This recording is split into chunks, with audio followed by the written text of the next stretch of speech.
É um livro, parece ser um pouco complicado, né? Mas não é tanto não. Nós vamos ver, né, no decorrer dessas 3 aulas sobre Apocalipse, que é um livro bem claro, dá para a gente entender muita coisa do que aconteceu e o que está acontecendo hoje também. E nessa primeira aula a gente vai falar um pouco sobre o início, quando fala sobre as igrejas, as igrejas do Apocalipse, né, da qual Jesus se refere. Então a gente vai começar pelas igrejas. Mas antes da gente iniciar, né, vamos orar, agradecer a Deus por mais esse domingo, mais essa oportunidade. Quem sentir desejo no coração pode estar orando. Soberano Deus, eterno Pai, Pai de nosso Senhor Salvador Jesus Cristo, Pai querido, Pai amado, primeiramente entrando na vossa presença nessa manhã, Pai de domingo, para agradecer pela nossa chegada, Pai, aqui neste lugar. Pai, muito obrigado, Pai, porque o Senhor nos trouxe, Pai, em segurança. Pai, eu vou te apresentar agora, Pai, essa aula, Pai querido, Pai amado, para te apresentar pela voz do mundo. Pai, que o Senhor venha, Pai, estar jogando por terra tudo aquilo que porventura tentar, Pai, dificultar o nosso entendimento, Pai, que o Senhor possa estar, através do Teu Espírito Santo, estar trabalhando a nossa mente, o nosso entendimento, para que possamos, Pai, absorver, Pai, o que você há para nos ensinar, Pai, aqui, Pai, nesta aula. Pai, muito obrigado, Senhor, porque, Pai, mais uma semana, Pai, estamos iniciando, Pai, debaixo da Tua graça. Pai, querido Pai amado, quero te agradecer, Senhor, pela vida de cada aluno que aqui se encontra. Pai, eu te apresento também os que não puderam vir. Pai, querido Pai amado, em nome de Jesus, Senhor, quero te apresentar a vida do pastor Bruno, Pai, a vida dos outros pastores. Pai, querido Pai amado, que não tem medido esforço, Pai, para estar aqui a cada semana, Pai, nos ensinando, Pai, acerca, Pai, da Tua palavra. Pai, em nome de Jesus, que a Tua presença, Pai, ela seja, Pai, essencial aqui neste lugar. Porque, Pai, sem a Tua presença, Pai, querido Pai amado, nada, Pai, acontece.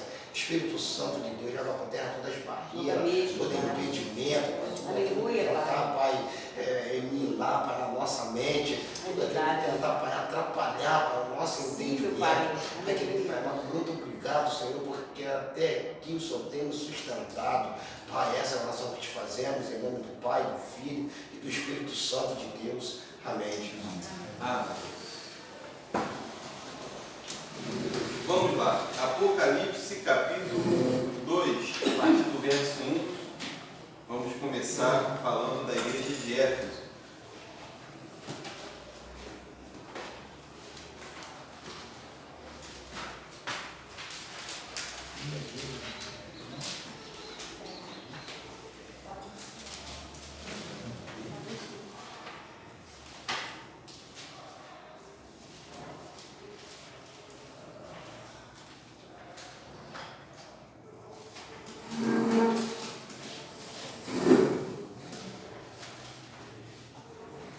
Começando aqui no irmão Paulo, cada um vai ler a respeito de uma igreja.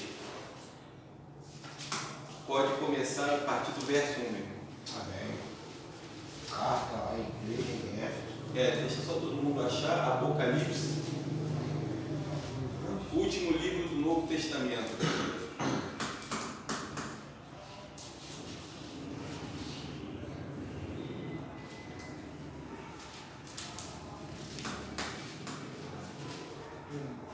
Apocalipse capítulo 2, a partir do verso 1.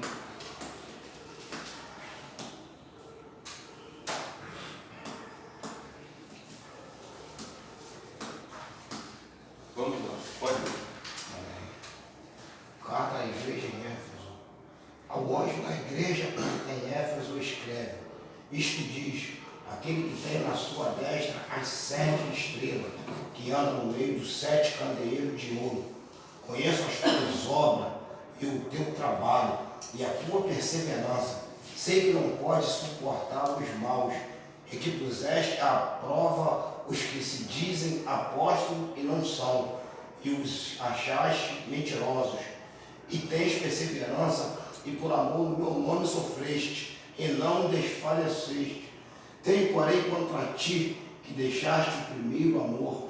Lembra-te, pois, de onde caíste, arrepende-te e pratique as primeiras obras, e senão, brevemente virei a ti e removerei do seu lugar o teu candeeiro, se não te arrependeres. Tens, porém, isto, que aborrece as obras dos nicolaítas, as quais eu também aborreço. Que tem ouvido, ouça o que o Espírito diz às igrejas. Ao que vencer, dar-lhe-ei a comer da árvore da vida que está no paraíso de Deus. Certo. Primeira igreja, né, a qual Jesus ele se refere. O Apocalipse e a Bíblia, eles falam sobre o número 7 constantemente. Número 7 significa perfeição. Está gravando?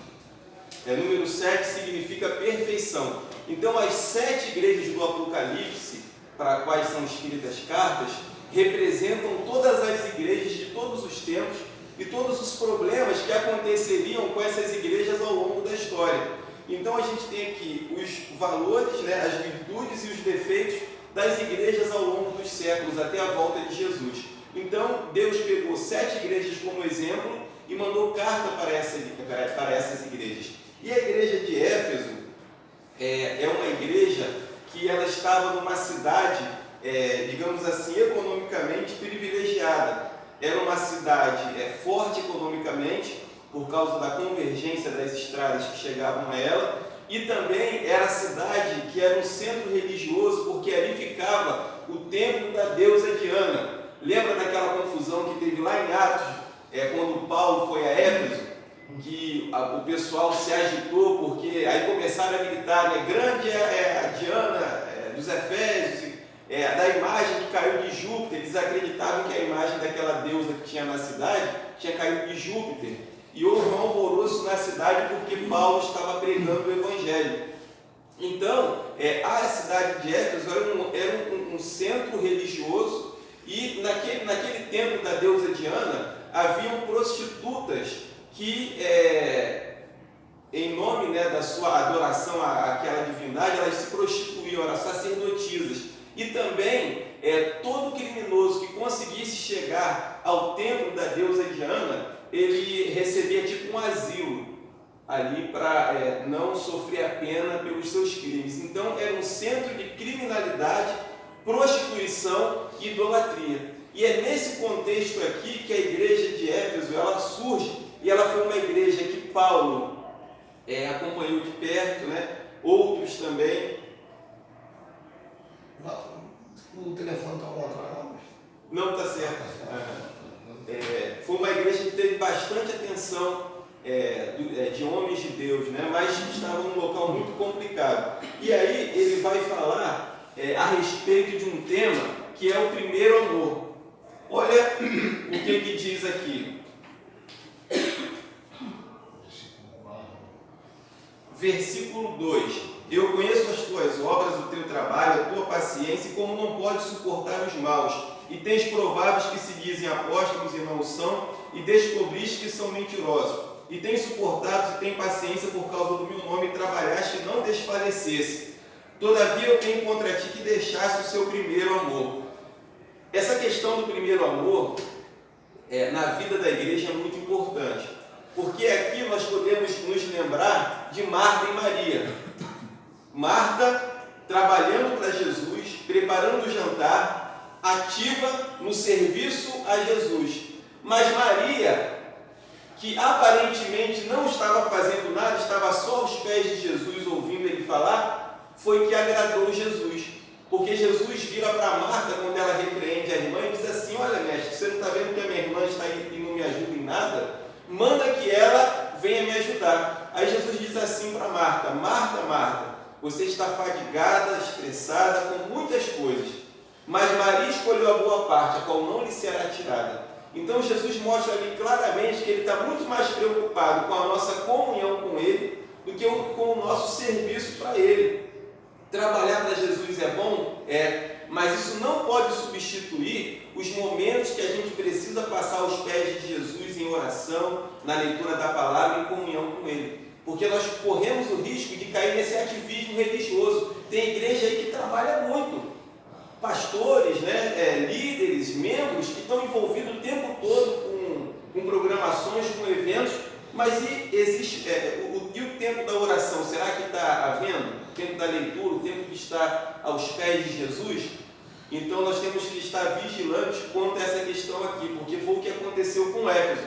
Uma igreja que trabalhava, Jesus reconheceu isso, mas ele diz: tenho contra ti que deixaste o seu primeiro amor. O que é o primeiro amor? É aquela alegria de estar aos pés de Jesus, é aquele momento da nossa vida quando a gente se converte, que a gente quer falar de Jesus para todo mundo, que a gente vai a todos os cultos, que a gente lê a Bíblia, que a gente se interessa, que a gente pergunta, que a gente ora, que a gente sente a presença de Deus. Isso é o primeiro amor. E às vezes os anos passam e a gente começa a se esfriar, se contenta a vir aos cultos de vez em quando, já não fala mais de Jesus, já não lê mais a Bíblia com tanta frequência. Nem os anos, às vezes os meses, né, já esfriam. E aí ele dá aqui alguns passos que a gente deve fazer para voltar ao primeiro amor. Isso é muito importante. Ele diz aqui, ó: lembra, portanto, versículo 5, de onde tu caíste e arrepende. Primeiro passo, lembrar. A gente tem que lembrar o que a gente era e o que a gente é hoje. Houve um tombo na nossa vida espiritual? Lembra de onde caíste? Como está a minha vida espiritual hoje? Será que eu tenho a mesma autoridade, ousadia, comunhão e intrepidez que eu tinha antes? Então essa comparação vai me ajudar a saber se eu estou vivendo o meu primeiro amor ou não. E arrepende. O que é arrependimento? Nós falamos aqui, naquela aula sobre o novo nascimento, que arrependimento é mudança de pensamento, mudança de direção. Uma pessoa pode ter a consciência de que ela deixou o primeiro amor e nem por isso voltar a ele. Por quê? Porque não há arrependimento. A pessoa tem consciência do erro, às vezes está até triste pelo erro, mas não teve uma atitude de querer mudar, um direcionamento na sua vida de mudar a direção daquele trajeto que ela está seguindo. Então, arrependimento é isso, é mudança de pensamento e mudança de direção. Se eu estou caminhando numa direção, eu viro e volto na direção contrária. Isso é arrependimento. E aí, ele está dizendo aqui: lembra-te de onde caíste, arrepende-te e faz as primeiras obras. Essa terceira parte aqui é mais importante, porque há pessoas que pensam que amor é sentimento. Eu estou amando, como tem tantos, às vezes, que falam isso, né? Mas, na prática, eu demonstro que estou amando. O que 1 Coríntios 13 fala? O amor tudo sofre, tudo crê, tudo espera, tudo suporta. Não suspeita mal, não se porta inconvenientemente, não se vangloria com a injustiça, mas sim com a verdade. Então, amor é atitude. Tanto que a Bíblia manda a gente amar o nosso próximo como a nós mesmos. E esse amor não é só o sentimento de eu abraçar o meu irmão, como eu te amo, de sentir carinho por aquele irmão. O amor é a prática, é quando eu vejo um irmão em dificuldade, eu estender a mão para ajudá-lo. É a parábola do bom samaritano, que todo mundo passou de longe e o samaritano parou e ajudou o próximo. E Jesus falou: quem é o próximo? Quem foi o próximo daquele homem? Foi o sacerdote? Foi o fariseu? Não, foi o samaritano. Então, amor é atitude. Quando a Bíblia manda os maridos amar as esposas, isso daí não é um sentimento, é uma atitude. Então, como é que a gente pode voltar ao primeiro amor? Ele diz aqui: pratica as primeiras obras. E para a gente praticar as primeiras obras, não precisamos, às vezes, de sentimento. Nosso coração pode estar arrasado. Podemos estar passando por um deserto, talvez espiritual falando. Mas, se nós decidirmos praticar as primeiras obras, aquilo ali começa a ser revertido. Às vezes, a gente vai ter que lutar contra os nossos próprios sentimentos, porque muitas vezes a frieza não toma conta do nosso coração, o desânimo, mas essa frieza e esse desânimo não pode nos impedir de agir, não pode nos impedir de voltar às primeiras obras. Eu estou desanimado, eu estou cansado, mas eu vou me envolver, eu vou ler a Bíblia, eu vou orar. Eu acordei hoje de manhã, não estou com vontade de falar com ninguém, de ler a Bíblia, de fazer nada, mas eu vou pegar a Bíblia e eu vou ler. E quando a gente busca, quando a gente ora, quando a gente lê, aquela faísca se acende no nosso coração e logo ele está pegando fogo. Então, amor é atitude. Amar a Deus acima de todas as coisas, de todo o coração, alma e entendimento. Isso daí é uma atitude, é quando eu decido priorizar Deus do que qualquer outra coisa na minha vida. Isso qualquer pessoa pode fazer. É só clamar a Deus e realmente querer buscar ajuda no Senhor, buscar ajuda nos irmãos, que a gente consegue vencer essa frieza que às vezes toma conta do nosso coração. Então, foi o que Jesus falou para essa primeira igreja. Antes da gente ir para a segunda, alguém quer fazer algum comentário? Então, vamos para a segunda. Segunda carta à igreja de Esmirna.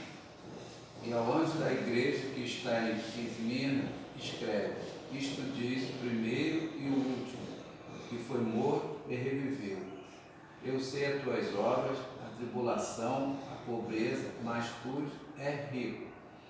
E a blasfêmia dos que se dizem judeus e não são, mas são as sinagogas de Satanás. Nada temas das coisas que has de padecer. Eis que o diabo lançará alguns de vós na prisão para que sejais tentados. E tereis uma tribulação de 10 dias. Ser fiel até a morte, e dar-te-ei a coroa da vida. Quem tem ouvidos, ouça o que o Espírito diz às igrejas. O que vencer não receberá o dano da segunda morte. Antes da gente entrar aqui em Esmirna, só uma coisa que eu queria destacar aqui no versículo 7 do capítulo 2. Quando ele fala à igreja de Éfeso, ele diz assim: aquele que vencer darei de comer da árvore da vida que está no meio do paraíso de Deus. Só uma observação: a árvore da vida no início ficava onde? Vocês lembram? Lá em Gênesis? Jardim do Éden. Deus tirou a árvore da vida desse mundo e levou para o céu, para o paraíso. Porque a árvore da vida dava ao ser humano a imortalidade. Tanto que Deus colocou querubins para que não deixasse Adão e Eva entrarem no jardim do Éden para comer do fruto. Então, existia algum componente nesse fruto que a ciência hoje tenta descobrir, tentando encontrar a imortalidade na fonte da juventude, que não existe mais nesse mundo. Deus levou para o céu, porque a imortalidade era uma característica do ser humano antes do pecado. Após o pecado, essa característica acabou. Por isso que eu acho que no céu, uma vez eu brinquei aqui, eu falei que no céu vai ter comida. Porque se Adão e Eva comiam do fruto da árvore da vida e ele foi levado para o céu, então lá a gente vai comer também. Jesus, quando foi ressuscitado, já com o corpo glorificado, ele não comeu? A Bíblia diz que ele comeu peixe, que ele se apresentou entre os apóstolos. Então, após a nossa ressurreição, nada vai impedir da gente comer também, se a gente vai ter um corpo semelhante ao de Jesus. Por isso que eu tenho essa teoria de que no céu vai haver comida. Não sei se só a árvore da vida, não sei, mas eu acho que não. Eu acho que vão haver outras coisas, A Bíblia fala de banquete, sentar-se à mesa, quer dizer, por aí vai. Mas é só uma observação. E aí, quando ele fala de Esmirna, essa palavra significa mirra. Esmirna. Mirra era um perfume usado para embalsamamento dos cadáveres na época. E aí Jesus se apresenta a uma igreja que tem a uma igreja que está numa cidade que tem o nome de um bálsamo, de um perfume que servia para embalsamar os mortos. Ele diz assim, olha a apresentação de Jesus: o que estava morto está vivo. Ele usa as características da cidade para se apresentar, para que didaticamente ficasse fácil para as pessoas associar uma coisa a outra. Quer dizer, Jesus continua usando as mesmas coisas, as parábolas que ele usou quando esteve nesse mundo entre os discípulos e apóstolos, que ele falava por parábolas e às vezes usava ilustrações para que as pessoas pudessem entender melhor. Ele aqui também está fazendo a mesma coisa, que é ele que está ditando isso para João. E aí, essa igreja aqui é a única igreja que não há nenhum motivo, são duas igrejas que não teve nenhuma repreensão. Aí ele diz assim, conheço as tuas obras, a tua tribulação e a pobreza. Pobreza, no grego, tem dois significados, tem duas palavras para definir pobreza. Uma das palavras é aquele que não é rico. Quando falava assim, você é pobre, podia estar se referindo a uma pessoa que não era rica. Mas a segunda palavra do grego para pobre é aquele que não tem nada, é o miserável, aquele que não tem nem o que comer. E a palavra usada para esta igreja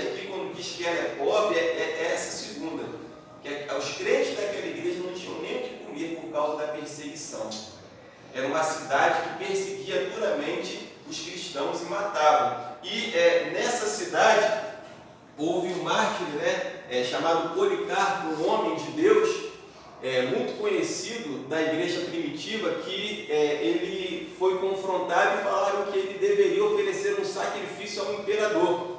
E ele disse assim: há 86 anos eu sirvo a Jesus, e ele tem sido tão bom comigo, como eu posso negar o meu mestre? E por causa desse enfrentamento, dele não ter aceitado a adoração ao imperador, que na época já estava começando a ser instituída, ele foi queimado na estaca. A pessoa era amarrada numa estaca, colocavam madeiras em volta dela, tocavam fogo e a pessoa queimava viva ali. Foi assim que Policarpo morreu, o bispo dessa igreja, o líder dessa igreja. Então foi uma igreja muito perseguida. E aí ele diz aqui: conheço a blasfêmia dos que se dizem judeus e não são. Quer dizer, tinha alguns na cidade que se diziam judeus só para perseguir a igreja, porque os judeus perseguiam os cristãos. Desde a época, né, de Jesus, isso começou com Paulo, quando ele sai de cidade em cidade para perseguir os cristãos, mas Paulo se converteu, mas outros ficaram ainda perseguindo a igreja primitiva. Mas são da sinagoga de Satanás, então tinha gente que se dizia judeu e não era. Aí, olha o que ele diz aqui: não temas essas coisas que tu sofrerás, porque o diabo lançará algum de vós na prisão para que sejais tentados, e tereis tribulação de 10 dias. 10 dias aqui é um tempo simbólico, porque 10 dias podem ser 10 anos, 10 meses, a gente não sabe se literalmente é 10 dias. Às vezes a Bíblia fala em dias em sentido figurado. A gente vai até, quando for falar sobre o Apocalipse, as 70 semanas de Daniel, ele fala a respeito de um dia como um ano. Então, a gente não sabe aqui se são 10 anos, né? Mas aí ele diz assim, a parte que eu queria chamar a atenção: ser fiel até a morte e dar-te a coroa da vida. Esse texto aqui faz com que a gente pense que a salvação é condicionada às obras. Por quê? Se eu for fiel até o fim, eu vou receber a coroa da vida. Se eu vencer, porque Jesus fala às igrejas aqui o tempo todo: aquele que vencer não sofrerá o dano da segunda morte. Ele diz aqui: receberá a coroa da vida. Mas quem que vai vencer, afinal de contas? É aquele que perseverar até o fim? Mas para perseverar até o fim, o que a Bíblia diz? Todo aquele que é nascido de Deus vence o mundo. Essa é a vitória que vence o mundo, a nossa fé. Então, vencer o mundo e perseverar até o fim não está condicionado ao meu esforço, mas sim ao novo nascimento, o que nós falamos. Todo aquele que é nascido de Deus vence o mundo. Então, aquele que nasceu de novo, mesmo que aos trancos e barrancos, ele vai conseguir vencer o mundo. Quer dizer, eu não preciso ficar desesperado: meu Deus, eu preciso vencer, senão eu vou para o inferno. A preocupação nossa tem que ser o quê? Um novo nascimento. Será que eu nasci de novo? Todo aquele que tem o Espírito de Deus, esse tal pertence a ele. Será que eu tenho o Espírito Santo de Deus? Ele fala comigo, eu ouço a sua voz, minha vida é dirigida por ele, porque foi isso que Jesus falou sobre quem nasce de novo. O vento sopra para onde quer, não sabe de onde vem nem para onde vai, fazendo uma alusão ao Espírito Santo, que é comparado ao vento. E o vento, quando ele vem, ele carrega tudo para aí. Você não sabe de onde ele vem, para onde ele vai. Quer dizer, se você joga uma folha ao vento, você não sabe qual a direção que aquela folha vai. É o vento que vai levar ela. Jesus fala Para Nicodemos. E é assim que o Espírito Santo faz com a gente. Ele leva a nossa vida, ele dá um direcionamento à nossa vida que ele quer. Esses são aqueles que são nascidos de novo, que têm o Espírito Santo, são dirigidos por ele. Então, se temos o Espírito Santo, nós vamos conseguir vencer e não sofreremos o dano da segunda morte, que é o lago de fogo, que ele fala aqui, se referindo à morte, mais uma vez, a uma igreja que estava numa cidade que tinha o nome de um perfume que era usado para embalsamar os mortos. Ok? Alguém quer comentar sobre essa segunda igreja? Não? Vamos para a terceira, então. Terceira igreja, a igreja de Pérgamo. A carta à igreja em Pérgamo. Ao anjo da igreja em Pérgamo, escreve estas coisas e diz: aquele que tem espada afiada e 2 gumes, conheço o lugar em que habita, onde está o trono de Satanás, porque conversa com o meu nome, e não resgata a minha fé. E ainda nos dias de Antíoco, minha testemunha, meu fiel, o qual foi morto entre vós, onde Satanás habita. Tenho, todavia, contra ti algumas coisas, os que têm ali os que sustentam a doutrina de Balaão, o qual ensinava Balaque a armar cilada diante dos filhos de Israel, para comerem coisa sacrificada aos ídolos e que praticarem a prostituição. Outro sim também tu tens, o que da mesma forma sustentam a doutrina dos nicolatas. Portanto, arrepender-te, e se não venho a ti sem demora, e contra eles pelejarei com a espada da minha boca. Quem tem ouvido, ouça o que o Espírito diz à igreja. Ao vencedor darei ao maná escondido, bem como lhe darei uma pedrinha branca, e sobre essa pedrinha escrito, em nome novo, o qual ninguém conhece, exceto aquele que o recebe. Certo. Igreja de Pérgamo. Pérgamo vem de pergaminho. Era onde era isso, né? Os livros, né, eles eram em formas de pergaminhos. A Bíblia era em forma de pergaminhos. Então, Pérgamo vem de pergaminho. E Jesus se apresenta mais uma vez dizendo que ele vai batalhar contra, né? Olha o que ele diz aqui, ó. Diz aquele que tem espada afiada de 2 gumes. A espada afiada de 2 gumes é a palavra de Deus. Então, ele se apresenta aqui como aquele que tem a autoridade da palavra, ele é a própria palavra, é a espada de 2 gumes, a palavra de Deus. E aqui ele faz uma revelação muito séria. Eu conheço as tuas obras e onde tu habitas, onde Satanás está sentado. Aquela cidade ali era o QG do diabo, porque o diabo ele não é onipresente, ele não pode estar em todos os lugares ao mesmo tempo. Mas aquele ser maligno, o querubim que foi expulso do céu, que lidera os anjos rebeldes, Satanás, ele fez daquela cidade, estabeleceu naquela cidade o seu trono. E esse trono que ele se refere aqui, onde está o trono de Satanás, foi porque aquela cidade fez um altar gigante em forma de trono, aonde eram oferecidos sacrifícios a Zeus. E também havia um deus chamado Asclépios, que acreditava-se que aquele deus curava. E o símbolo dele era uma serpente. Até hoje na medicina a gente não viu uma serpente? O símbolo da medicina também não tem a figura de uma serpente? Isso vem daquela época. Então, mas a serpente também faz uma alusão a Satanás. Por isso a Bíblia está dizendo aqui, vocês estão onde está o trono de Satanás. Ali a opressão maligna naquele lugar devia ser terrível, né? E vinham pessoas do mundo inteiro, romarias, né? Caravanas, porque as pessoas doentes acreditavam que ali seriam curadas. Quer dizer, a igreja estava num local muito difícil. Para completar, ele fala aqui a respeito de Balaão e de Balaque, e vai falar sobre os nicolaítas. Vamos lá, ele diz assim, ó. Sustentam a doutrina de Balaão, que ensinava Balaque a lançar pedra de tropeço diante dos filhos de Israel. O que Balaão fez quando ele foi contratado por Balaque para amaldiçoar o povo de Israel? O povo de Israel tinha saído do Egito em direção à terra prometida, e aí Balaque, com medo, pede para Balaão amaldiçoar o povo.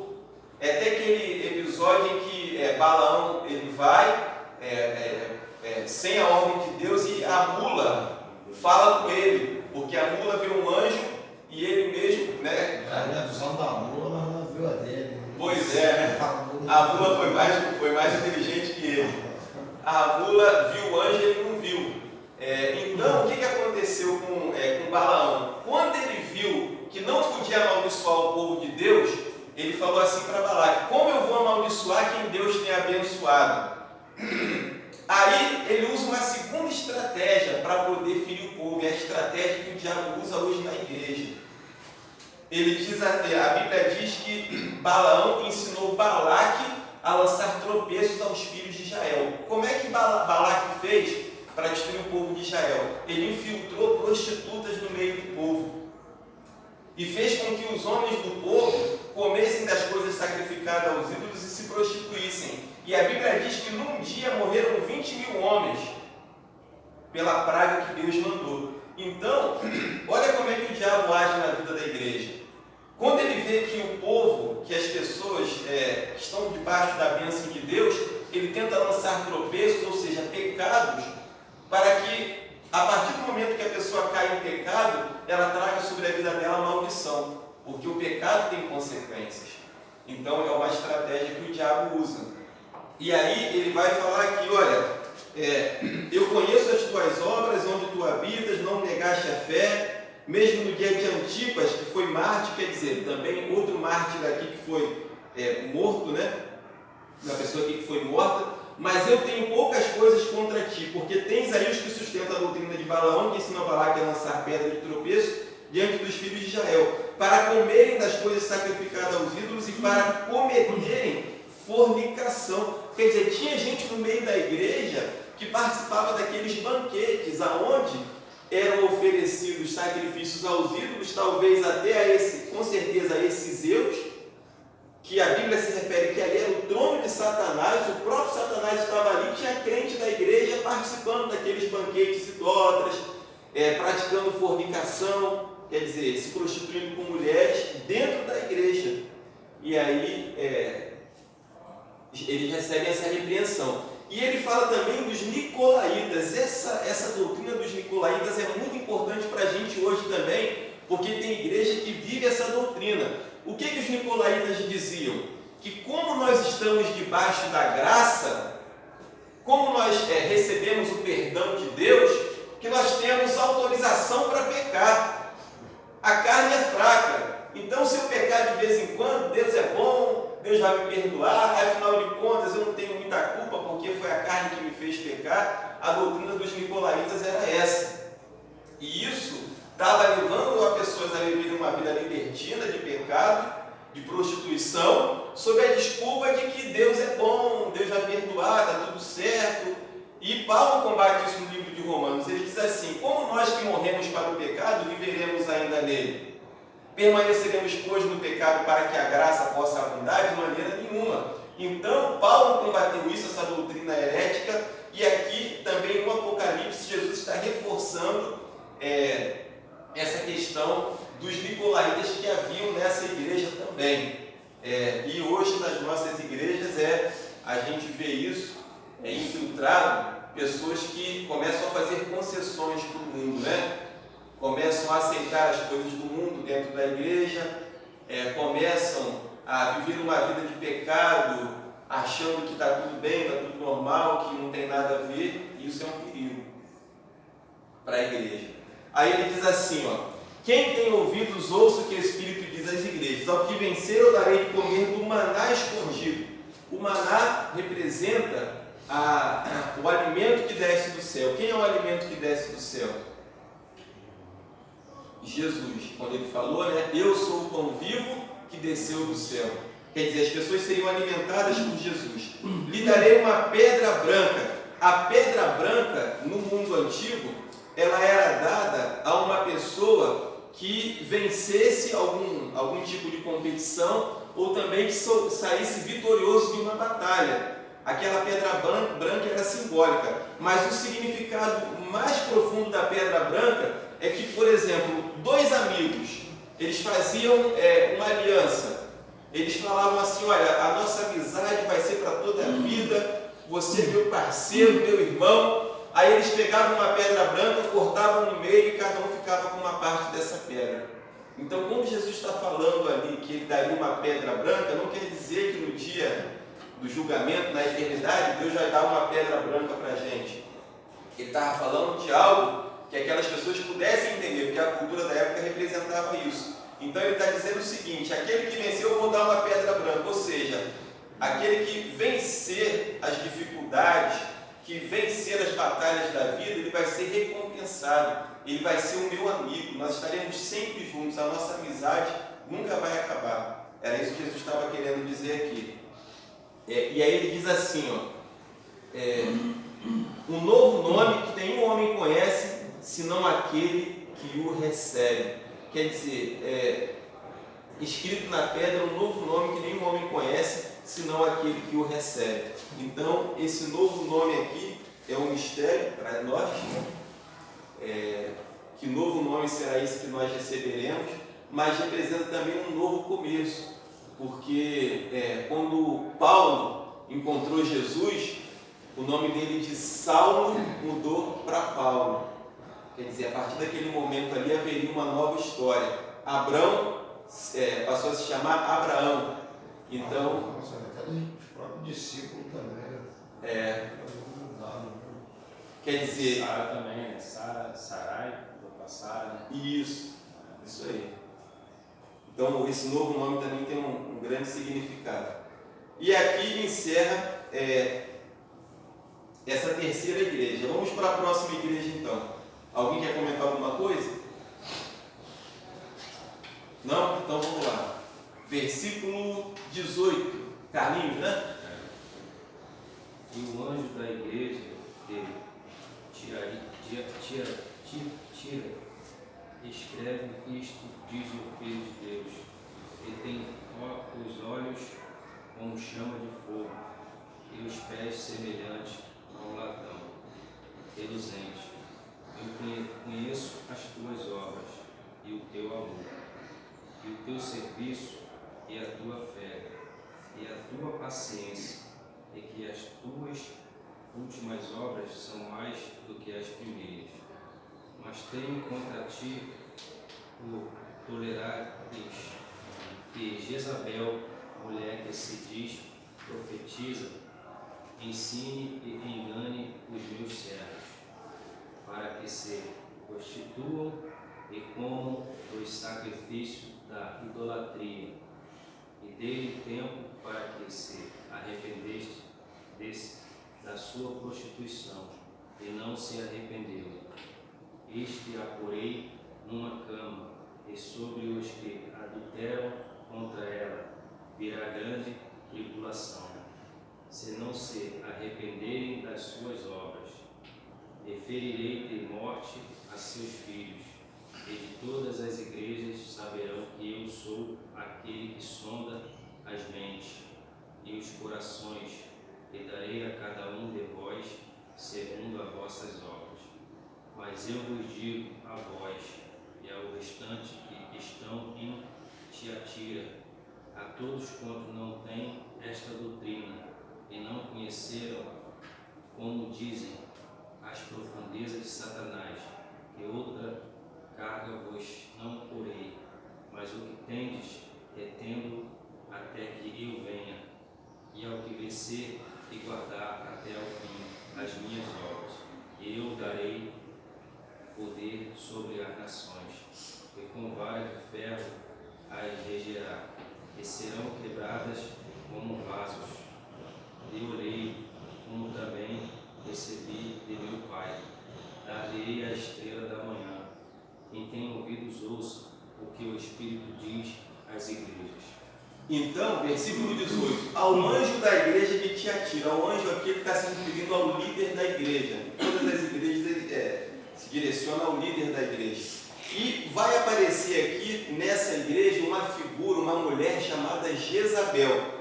Acredita-se que Jezabel, ela foi chamada de Jezabel, não porque o nome dela fosse Jezabel, mas uma alusão àquela mulher ímpia, que era esposa do rei Acabe, a mulher mais ímpia do Velho Testamento, e que tentou conciliar culto a Deus com culto a Baal, introduziu a idolatria. E aqui a Bíblia vai falar a respeito dessa mulher, que ela começou a introduzir a prostituição no meio do povo e comer carne sacrificada aos ídolos. E Deus já havia proibido isso no capítulo 15 de Atos, quando a igreja se reúne e o apóstolo, se não me engano é Pedro, diz assim: pareceu bem a nós e ao Espírito Santo, e ele fala lá a relação de coisas que deveriam ser observadas, e uma delas era não comer carne sacrificada aos ídolos.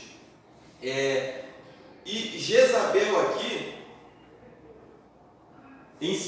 versículo 20: eu tenho umas poucas coisas contra ti, porque toleras aquela mulher Jezabel que chama a si mesma profetiza. Gente, isso é muito sério. Cuidado com, às vezes, aqueles que se dizem profetas de Deus e não são.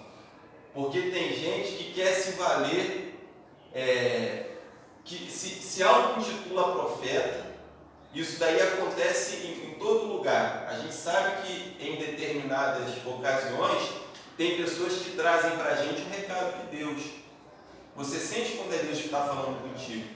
Mas a gente tem que tomar muito cuidado, porque tem pessoas que se prevalecem disso para persuadir o outro. Deus mandou te dizer, Deus falou comigo, e não falou coisa nenhuma.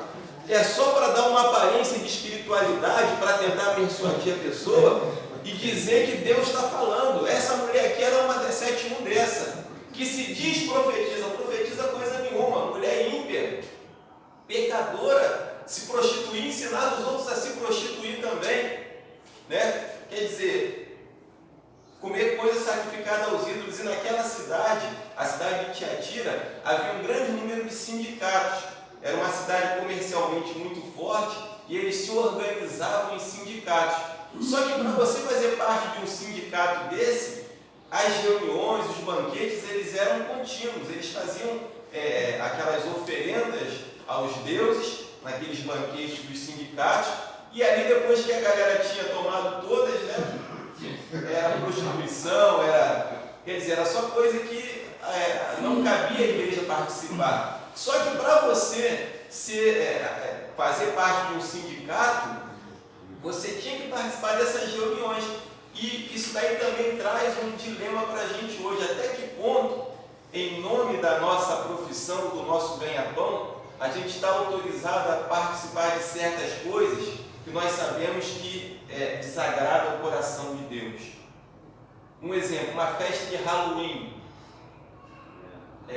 Existem empresas que promovem essas festas hoje, a invocação à morte, a feitiçaria. A gente sabe o que o Halloween representa. Será que um cristão que trabalha numa empresa que promove uma festa de Halloween, o que ele deveria fazer? Participar e dizer, isso daqui é porque eu não posso deixar de participar porque eu trabalho na empresa? Ou ele deveria talvez chegar para o patrão e dizer, olha, isso daí eu não quero participar mas você vai ser mandado embora. Então, Deus já abriu outra porta para mim, mas eu não posso participar de uma festa de invocação a mortos, de feitiçaria. Será que seria essa a postura? Ou participo sabendo que é só do meu lado profissional? Fica aí um dilema, né? Algo que a gente tem que refletir. Falando sobre isso, eu estudava no estado do Rio, estudando em Rio, aí teve uma festa de Halloween lá. E aí os professores né, vieram, vários professores, vamos ter uma festa aqui. Aí começou as pessoas, eu vou ser um morto, eu vou fazer isso assim na mesa, né? Aí quem vai participar? Depois chegou outra professora, né? Ela até pela Bahia e tudo.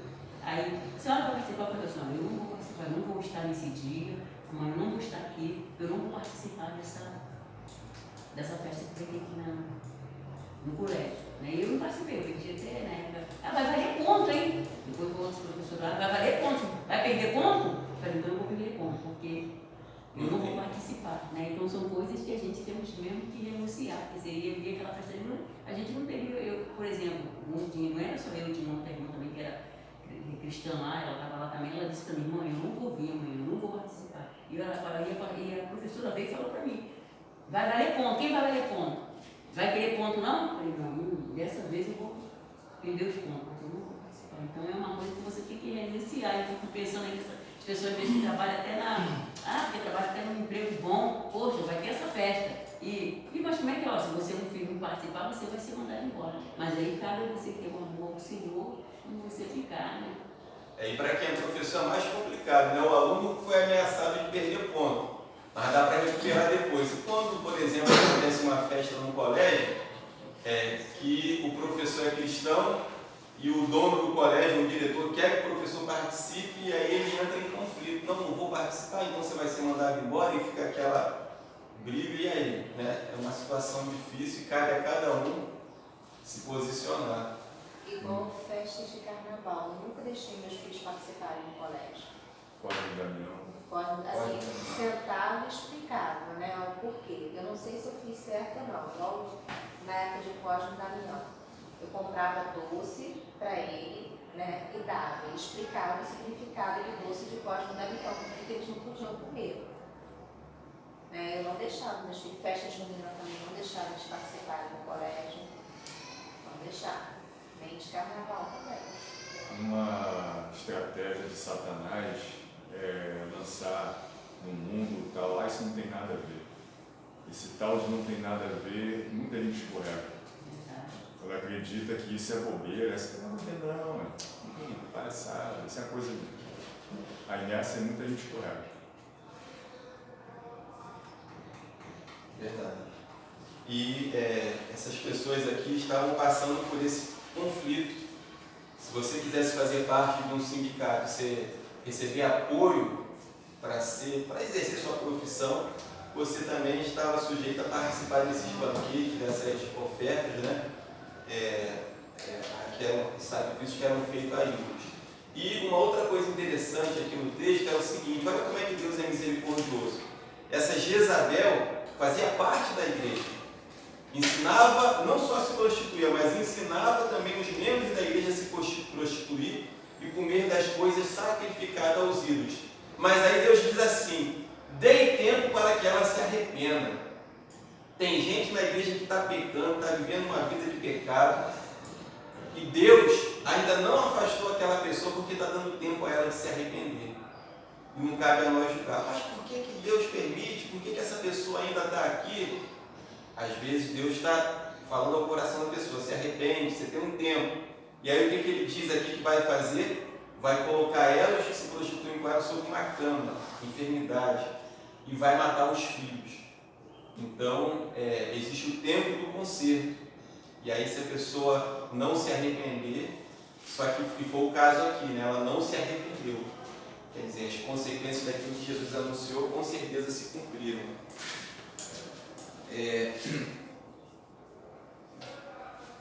E aí, ele vai falar aqui no finalzinho aqui a respeito de algo que a gente vai entrar no Apocalipse, que é aquele que vencer, ele vai governar as nações com cetro de ferro. E lhe darei a estrela da manhã é o próprio Jesus, ou seja, aquele que vencer vai ter parte com Jesus, vai ter uma vida com Jesus na eternidade. E algo muito importante que a gente vai falar no Apocalipse: o milênio.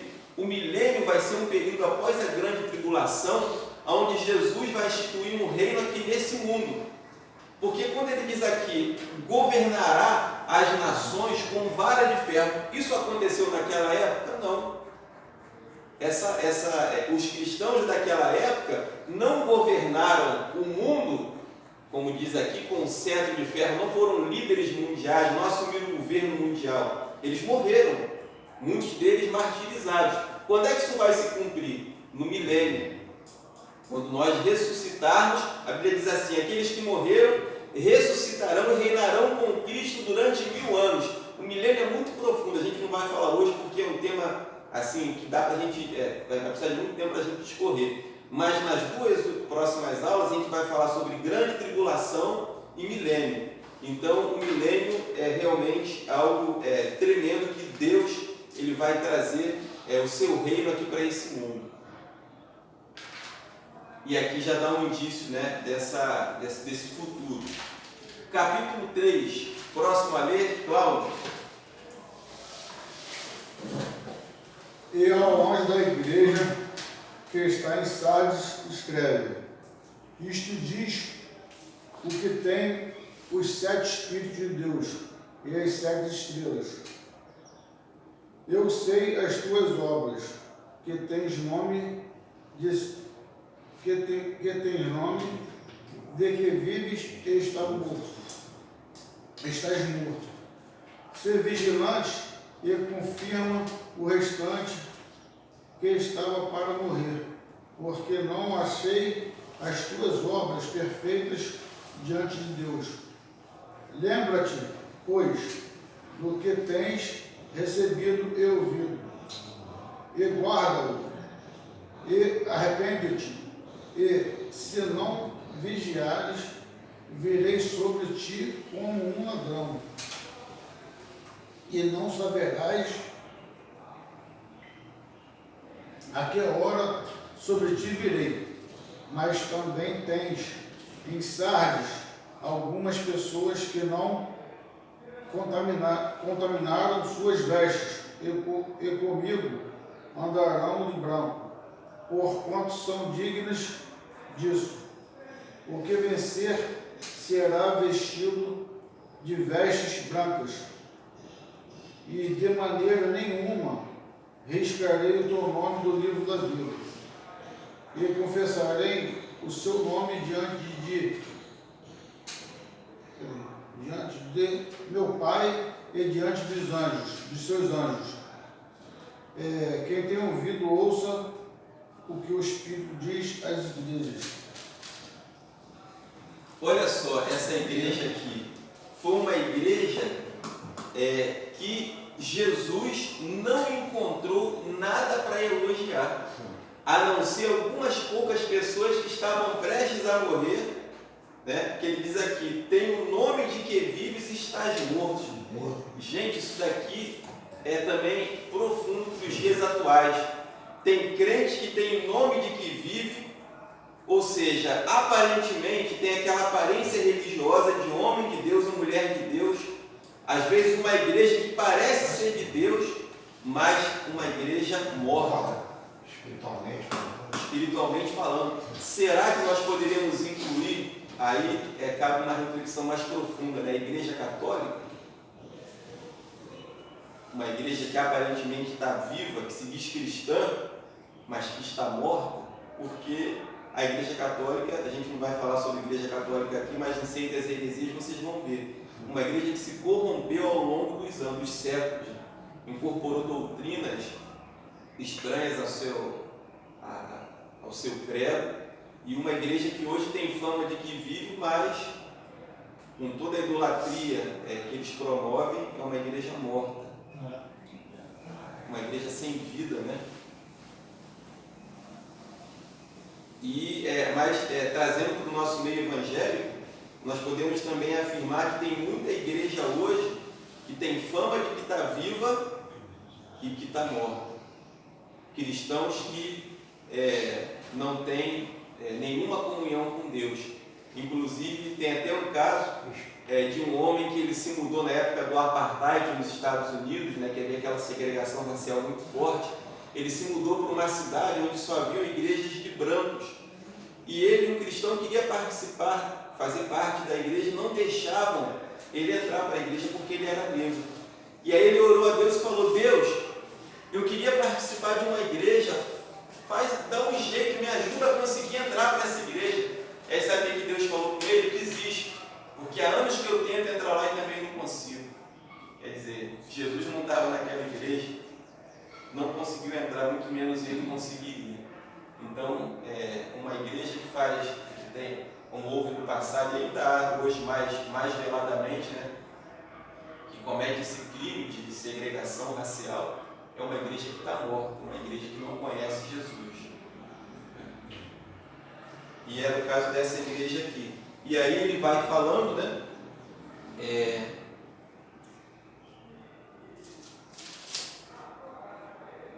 Ser vigilante fortalece as coisas que estavam, fortalece as que permanecem, que estavam prontas para morrer, porque eu não achei as suas obras perfeitas diante de Deus. Quer dizer, havia alguma coisa boa naquela igreja, poucas coisas boas que estavam prestes a desaparecer também. Quer dizer, aquela igreja não ia servir mais para nada. Jesus ainda se dá o trabalho de escrever para o pastor daquela igreja, porque ainda tinha coisa boa ainda, mas que estava prestes a morrer pela negligência e pecado da igreja. Lembra-te, portanto, do que tens recebido e ouvido, guarda e arrepende, pois se não vigiares, eu virei a ti como um ladrão, e tu não saberás a que hora eu virei sobre ti. Quer dizer, ele perderia, a igreja desapareceria, aquelas pessoas, né? Aquela igreja deixaria de existir. E aí ele fala que seria aquele que vencer será vestido de vestes brancas, que é um sinal também de festa naquela época. Quando você dava uma festa, estar vestido de branco era sinal de alegria. Quem ia à festa ia vestido de branco. Então, escreverei, não apagarei o seu nome do livro da vida, mas confessarei o seu nome diante do meu Pai e diante dos anjos. E assim ele termina, né? Aquele que tem ouvidos para ouvir, ouça o que o Espírito diz às igrejas. E a próxima, penúltima igreja é a igreja de Filadélfia. Pastor, deixa eu só tirar uma dúvida aqui. Aqui no versículo 5, onde você acabou de ler, o que vencer será assim revestido de branco e de maneira nenhuma arriscarei o seu nome do livro da vida. Ou seja, tem essa possibilidade de pessoas que já estão com o nome escrito ser apagado? Eu acho que esse texto aí não se refere à possibilidade de riscar o nome da pessoa do livro da vida, mas sim de não haver essa possibilidade de riscá-lo. Porque, por exemplo, Moisés, ele fala assim, Senhor, risca-me do teu livro. Ali, Moisés, acredita-se que ele estava se referindo, porque a Bíblia fala do livro dos viventes. Risca-me do teu livro pode ser, quer dizer, eu quero morrer. Risca-me do livro dos viventes, eu não quero mais existir nesse mundo. Moisés estava ali falando sobre isso. Aí diz assim, não riscarei você do meu livro, mas aquele que pecar, esse sim será riscado do meu livro. Ou seja, aquele que cometeria pecado morreria, porque o salário do pecado é a morte. Morreria nesse mundo, aquela consequência do seu pecado. Mas, nesse texto aqui, ele já está falando do livro da vida, não é do livro dos viventes, é o livro do céu onde estão escritos todos aqueles que nasceram de novo. Aí uma boa questão, será que dá para ser riscado desse livro? Vamos ver. Aquele que vencer será vestido de vestes brancas e não apagarei o seu nome do livro da vida, mas eu confessarei o seu nome diante do meu Pai e diante dos seus santos anjos. Aqui duas interpretações, que o nome da pessoa pode ser apagado do livro da vida, e a gente acreditaria que a salvação pode ser perdida, ou que Jesus está dizendo, ele está aqui combatendo, deixando claro para as pessoas que não há possibilidade daqueles que são fiéis aí, daqueles que nasceram de novo, de serem riscados do livro da vida, porque talvez alguém acreditasse que era possível que o nome fosse riscado do livro da vida. Entendeu?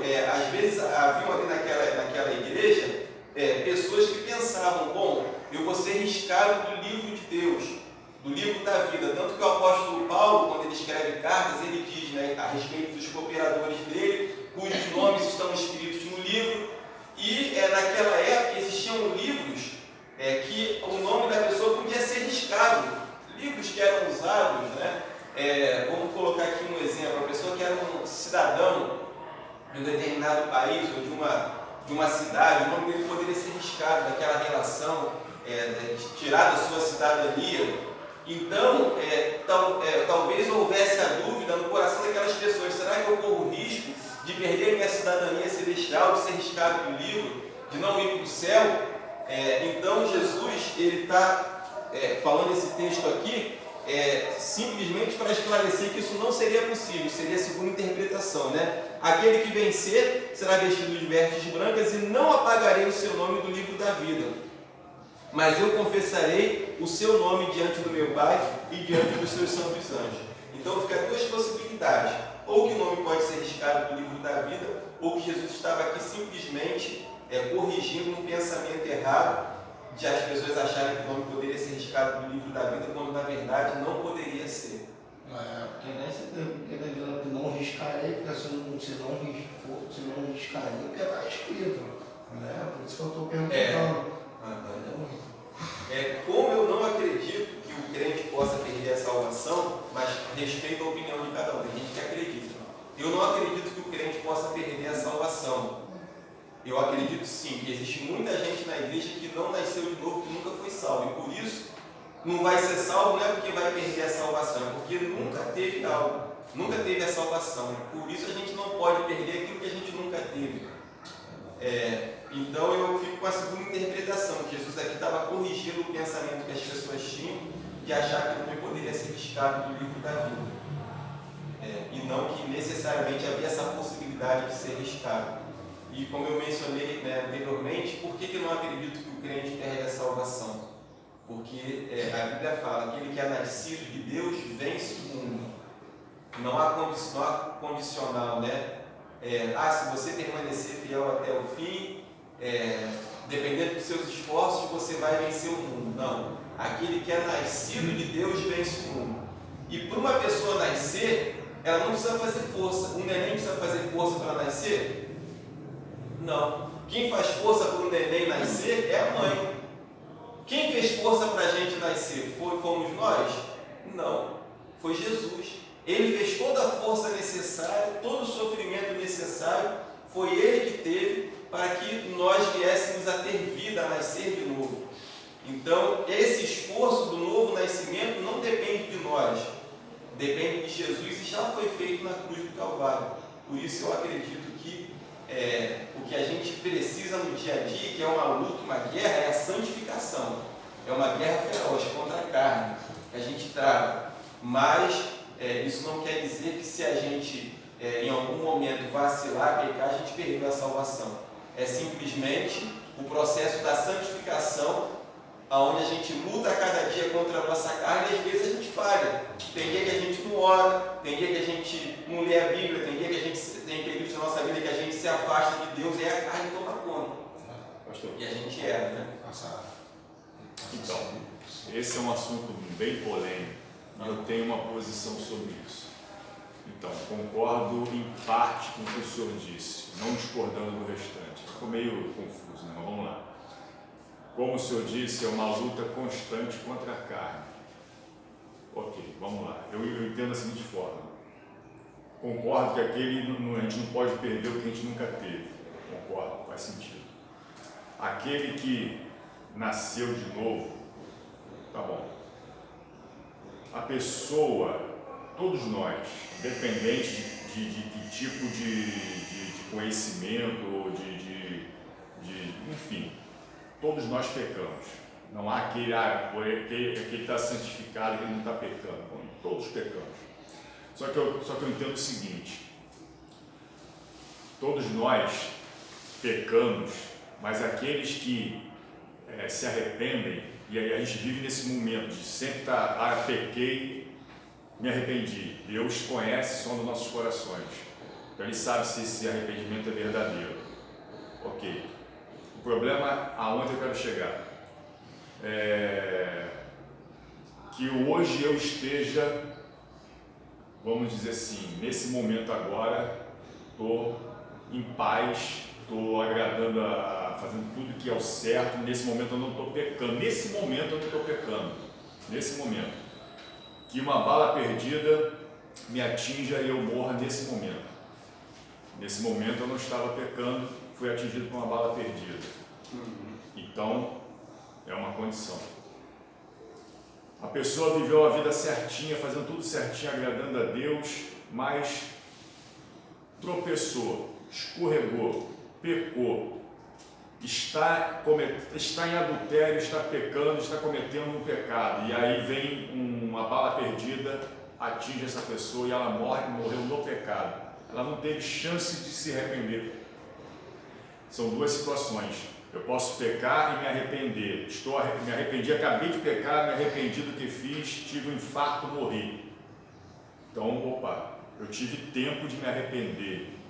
Me arrependi, Deus viu que o meu arrependimento foi verdadeiro. No momento seguinte, eu infartei e morri, fulminante. Outro que pecou igualmente, mas não teve tempo de se arrepender, também teve um infarto fulminante e morreu. Qual é a situação? Eu acho que esse outro dançou. Não teve tempo de se arrepender. Não teve tempo de se arrepender, porque ele pecou no pecado. O cara está cometendo adultério e durante o ato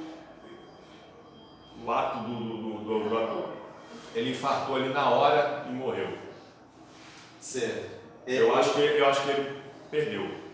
Lá em 1 João capítulo 3, quer ver o versículo 9 e 10. 1 João, antes do Apocalipse, volta aí um pouquinho. 1 João capítulo 3, versículo 10. 3, versículo 8 e 10. 8 ou 10. 8 ou 10. Aquele que pratica o pecado é do diabo, porque o diabo vem pecando desde o princípio.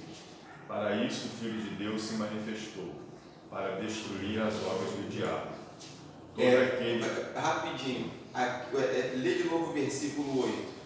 Aquele que pratica o pecado é do diabo. Então está praticando o pecado do diabo. Aquele que pratica o pecado é do diabo. Mas e quem pratica o pecado parece que só faz isso, está sempre no pecado. Exato. A Bíblia aqui vai fazer uma diferença entre os filhos de Deus e os filhos do diabo. existe aquele que vive na prática do pecado e existe aquele que peca eventualmente.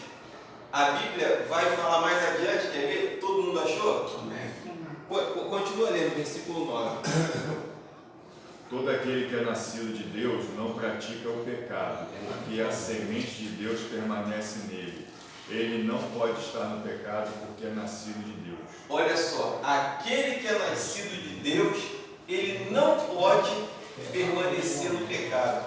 Não pode significa que ele não consegue. A natureza espiritual que a gente recebeu no novo nascimento, ela é mais forte do que a carnal. Eu até citei um exemplo de que se a gente for no sepultamento de uma pessoa num dia, não existe a menor chance da gente no dia seguinte encontrar essa pessoa que morreu fazendo compras no Alcântara, porque ela morreu, ou seja, a sua existência aqui nesse mundo acabou. Quando a Bíblia fala que a gente morreu para o pecado, é exatamente isso aqui. Não existe a possibilidade, não tem como uma pessoa que nasceu de novo viver uma vida de pecado, viver na prática do pecado. Então, qual a diferença dos filhos de Deus e de quem não é filho de Deus? Quem não é filho de Deus vive na prática do pecado. Ele vai viver na igreja 20 anos com a esposa dele, mas com uma amante. É o pecadeiro, né? Ele é anestesiado do pecado, né? É isso aí, anestesiado. Não sente diferença. Isso. Agora, uma pessoa que nasceu de novo, é impossível. Ele pode até vir a tropeçar e trair a esposa. Pode. Por quê? Não vamos ser inocentes de ignorar os problemas que às vezes acontecem no casamento. De repente o casal está vivendo uma crise conjugal, né? A esposa está em litígio com o marido, mandando ele dormir no sofá, e aí ele está naquele momento de fraqueza ou vice-versa, né? E surge uma oportunidade e ele cai. E aí, ele perdeu a salvação? Eu acho que se ele nasceu de novo, não. Foi um momento de fraqueza onde a carne dele prevaleceu. Mas aí o apóstolo Paulo diz assim em Romanos, olha o que o novo nascimento fez com a gente. Se eu faço o mal que não quero, já não faço eu, mas o pecado que habita em mim.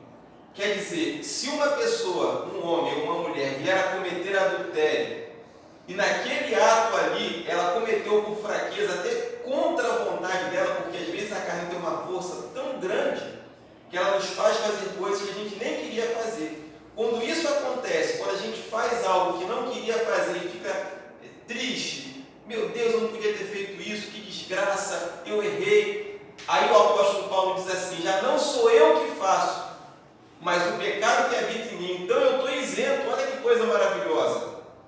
Porque se faço o mal que não quero, já não faço eu, mas o pecado que habita em mim. Por isso consinto com a lei que é boa. O apóstolo Paulo experimentou isso na carne, de às vezes tropeçar, cair, cometer pecados que ele não queria ter cometido, mas ele cometeu. E aí ele diz, já não faço mais eu. Ou seja, se não sou eu que faço, eu não sou culpado. Então o novo nascimento separou a gente da nossa natureza carnal. Nós temos uma natureza carnal, ela permanece, mas nós temos uma natureza espiritual que prevalece contra a carnal e que nos separou. Eu não sou mais um com o pecado, agora sou um com Jesus. Aquele que vive no pecado, na prática do pecado, sem se incomodar, é porque o pecado faz parte dele, ele é um com o pecado. Ele tem a natureza do diabo, por isso que ele vai para o inferno. Uma pessoa que não nasceu de novo, ela está unida ao pecado, e unida ao pecado ela tem a natureza do diabo. Como é que uma pessoa que tem a natureza do diabo vai para o céu? Não vai. Então Jesus precisou matar essa natureza maldita do pecado em nós, fazendo o que? A gente nascer de novo.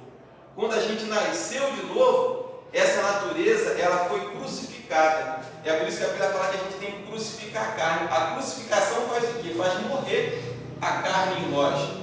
Então a Bíblia diz que nós devemos crucificar a carne. Só que a cruz é dolorosa, mas a gente consegue.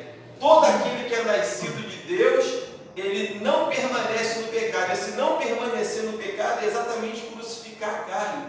É quando eu vou para a cruz, mesmo sendo doloroso, mesmo sendo difícil, mesmo sendo contra a minha vontade, mas eu vou, porque a minha natureza espiritual leva a carne para a cruz. Então a salvação é o poder de Deus, o Espírito Santo em nós, nos ajudando a matar aquela natureza que nos levaria para o inferno. Se aquela natureza que nos levaria para o inferno morreu, já não resta mais condenação. E é aí que entra esse texto. Ele agora lê o último versículo. O versículo, aquele que não leu o 9 ainda. Todo aquele que é nascido de Deus não pratica o pecado, porque a semente de Deus permanece nele. Ele não pode estar no pecado, porque é nascido de Deus. Versículo 10. Desta forma sabemos quem são os filhos de Deus e quem são os filhos do diabo. Quem não pratica a justiça não procede de Deus, e também quem não ama seu irmão. Então, duas características de quem nasceu de Deus. Ele ama os irmãos e ele não consegue permanecer na prática do pecado. Ele vai pecar, vai, porque a Bíblia abre possibilidade para isso.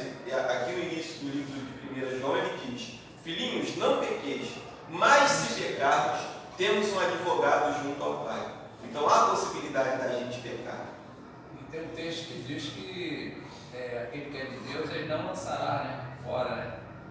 Aquele que vem a mim de maneira nenhuma lançaria fora. Teve um caso lá na igreja, do rapaz, que ele ficou afastado.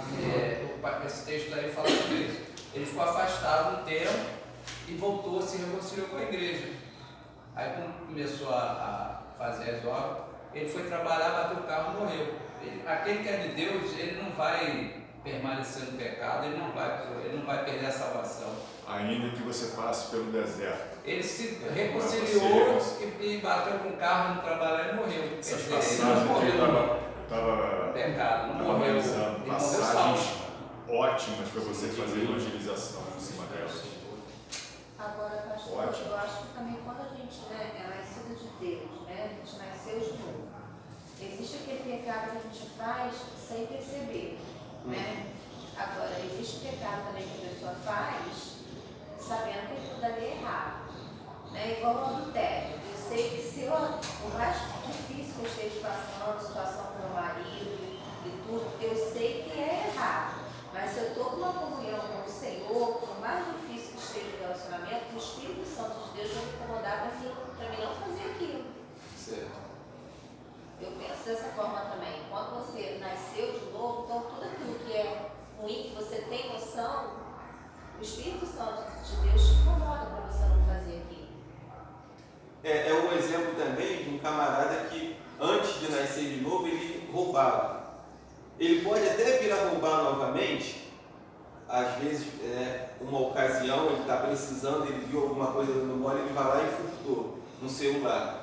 Mas aquilo vai fazer tão mal para ele que ele não vai nem conseguir ficar com aquele celular. Ou quem nasceu de novo nunca vai conseguir mais sentar numa mesa com comparsas para planejar um assalto. Como tem essa hora, tem um monte de bandido aí sentado na mesa, tomando um cafezinho, com um fuzil do lado. E aí, como é que a gente vai fazer para roubar aquele comércio lá? Tal hora o dono sai. Tal hora tem uma brecha na segurança. Os caras estão aí planejando para poder roubar. Uma pessoa que nasceu de novo não vai conseguir ficar naquele ambiente, vai fazer mal. A pessoa que tem essa convicção de que ele nasceu de novo, ele vê a mudança dentro dele. Ele percebe que ele já não participa dessa roda dos escarnecedores, desse conluio. Então ele percebe que houve uma mudança. Então ele tem essa convicção. Ele, não é ninguém de fora dizendo para ele, você, não, ele, é coisa interna.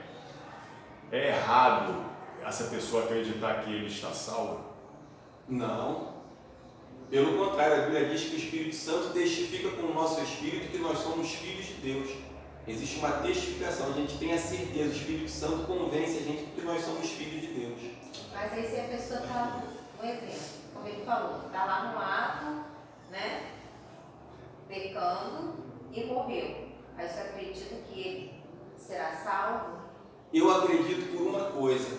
A pessoa que está cometendo pecado naquele momento ali que nasceu de novo, como o apóstolo Paulo diz, se faço o mal que não quero, já não faço eu, mas o pecado que habita em mim. Ela está naquele momento de pecado ali, contrariada. até chateada com ela mesma. Poxa, eu não devia estar aqui, meu Deus, que loucura é essa que eu estou fazendo? Será que no momento do clímax ele pensou nisso? Porque o pecado afasta a gente de Deus.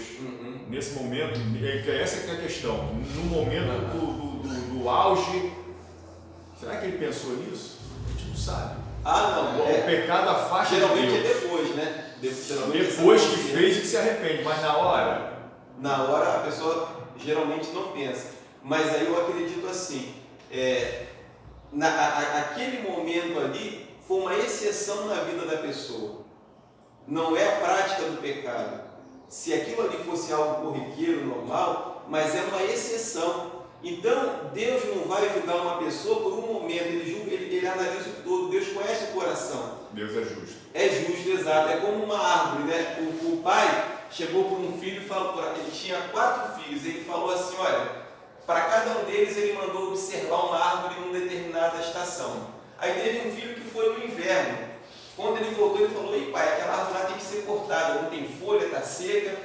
Já outro foi na primavera, e ela estava, né, florida, e aí cada filho foi numa estação. E aí ele juntou os 4 filhos e disse, olha, o que vocês dizem sobre aquela árvore ali?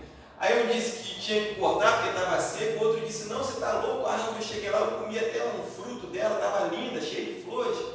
Então, são as estações da vida. E aí o pai falou, olha, vocês parecem que estão falando de árvores diferentes, mas é a mesma árvore em estações diferentes. Então, Deus ele não vai julgar a gente por um momento na vida, ele vai analisar o todo, ele é justo. Você foi a vida inteira fiel por causa de uma fraqueza, ele vai condenar você ao inferno? Então, se a gente acreditar nisso, nós vamos estar dando margem a acreditar que a salvação é pelas obras, porque eu tenho que permanecer o tempo todo certinho, sem errar, para eu ser salvo. Quando salvação é pela graça, é favor imerecido. Por exemplo, a pessoa morreu na hora do pecado. Aí a pessoa, né, saiu do corpo, viu que morreu, caramba, estou morto. E agora? Aí entra a graça, favor imerecido. Deus vai falar assim, olha, você não merece, mas mesmo assim eu vou te salvar. Graça, favor imerecido. E quando Deus chamou aquela pessoa e salvou ela, pela sua onisciência, ele sabia que aquela pessoa ia pecar? Sabia. Mas mesmo assim ele quis chamar aquela pessoa, salvar ela. Então, os nossos erros não pegam Deus de surpresa. Ele conhece o futuro. E mesmo assim decidiu. Jesus falou, não foste vós que escolheste a mim, mas eu vos escolhi a vós. Então, os nossos erros não pegam Deus. Seja injusto, porque o ladrão da cruz se arrependeu no último instante, né? Pois é. E também a pecadora, né? Ela pecou ali no alto do adultério e aí Jesus a perdoou e falou, vai e não peque mais. É como diz também, o cair do homem, mas levantar é de Deus. Aquela passagem que fala assim para ficar vigilante, manter as candeias cheias, que aquelas que foram buscar o azeite Às vezes. Ah, sim. Só que observa que naquela parábola, 5 tinham azeite e 5 não tinham. Tá. As que tinham azeite estavam vigiando. As que tinham azeite, elas tinham o Espírito Santo. As que não tinham azeite, elas pensavam que encontrariam um noivo, mas elas tinham a lâmpada, mas elas não tinham azeite.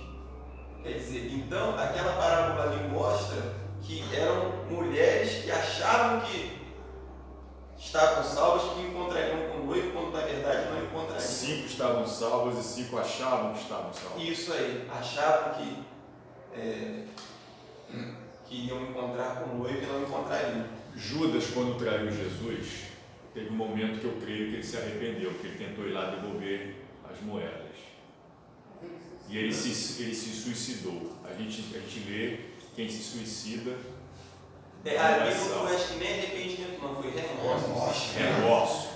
Fala que Satanás entrou nele. Uma pessoa possessa pelo próprio Satanás, ela deve ficar completamente desorientada.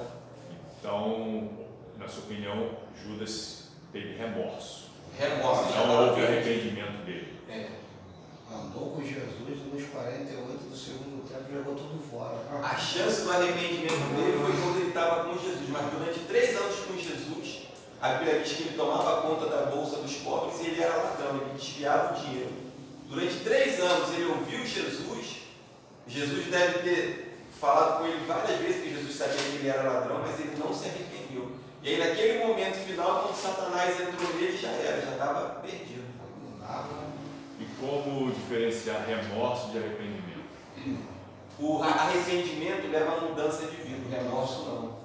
É possível que uma pessoa esteja triste por causa do seu pecado, reconheça que Jesus é Salvador, reconheça que precisa se arrepender, quer dizer, mudar de vida, mas permanece no pecado.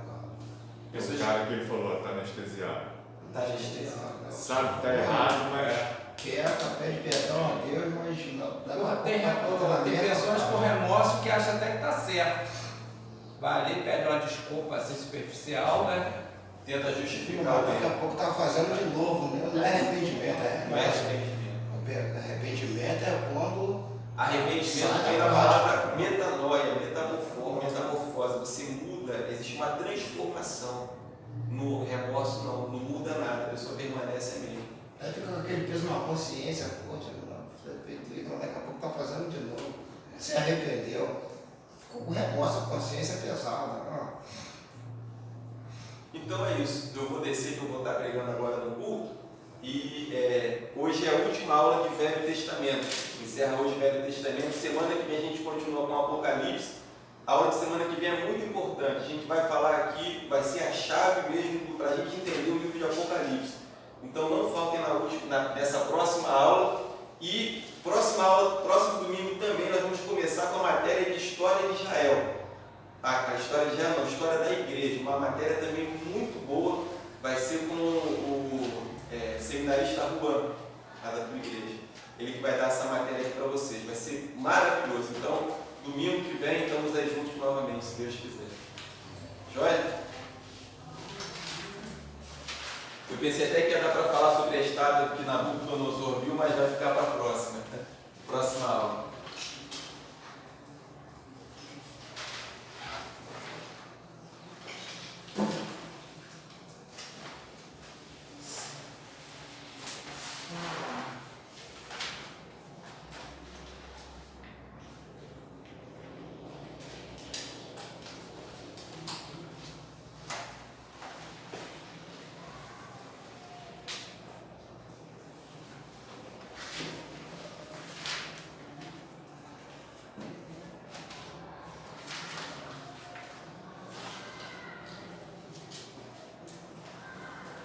Vai entrar outra agora, Fundão? Isso, agora o nosso intervalo, café da manhã. Aí quando for 10h20, vai ter mais uma aula agora do pastor Zé Cláudio.